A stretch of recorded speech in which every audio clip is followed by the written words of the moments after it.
Welcome back.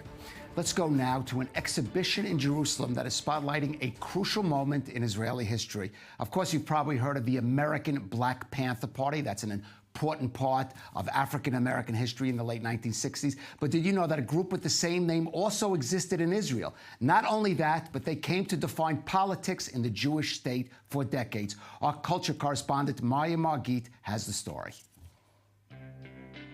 Welcome to Israel in the 1970s. A time of social upheaval, war, and major terror attacks, when economic inequality festered and civil rights movements were born. Enter the Israeli Black Panthers, a protest group modeled after the African-American group of the same name. Jewish immigrants from North Africa, or Mizrahis, banded together to bring attention to their dire social and economic situation. We copied the name from the American Black Panthers. We began to hear what they were doing in the US and how African Americans were protesting against injustices. We became just like them. We, the Mizrahim, were just like the blacks in the US, and we saw the European Jews as being like the whites in the US. Photographer Yakin spent years with the Israeli Black Panthers, conducting extensive interviews and shooting portraits of leading members. Israel was going through a very difficult period in the 1970s. There were many terror attacks, there was the Yom Kippur War, protests. The media depicted the Black Panthers always protesting and threatening the rule of law, but I wanted to show their human side. After disappearing from public view for over 30 years, these startling pictures are now on display. It's all part of an exhibition at the Israel Museum in Jerusalem titled Born in Israel.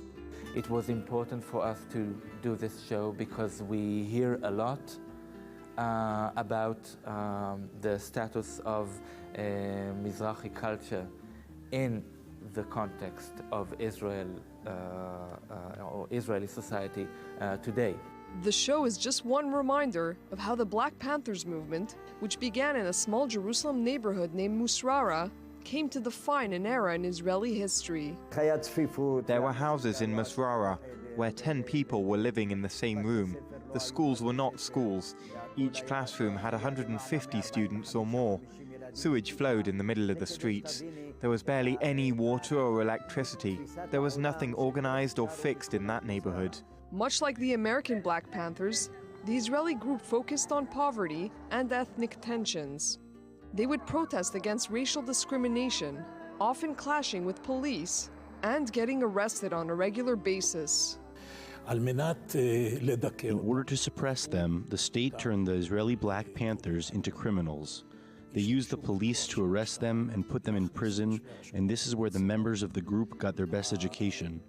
They came to distrust Israeli authorities completely. The people depicted in Yaakov Shofar's photo descended into the world of drugs. Instead of being able to develop themselves, they were destroyed, and some of them turned into complete train wrecks.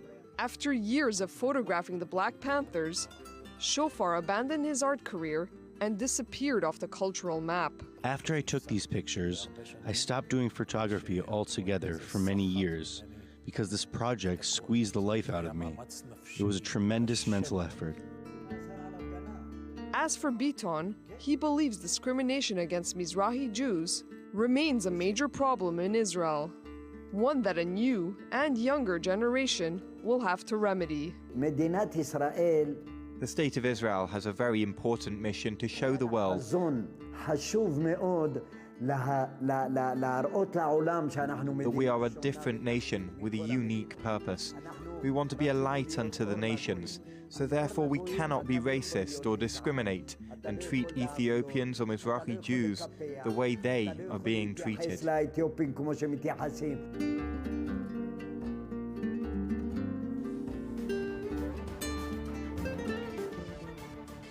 That's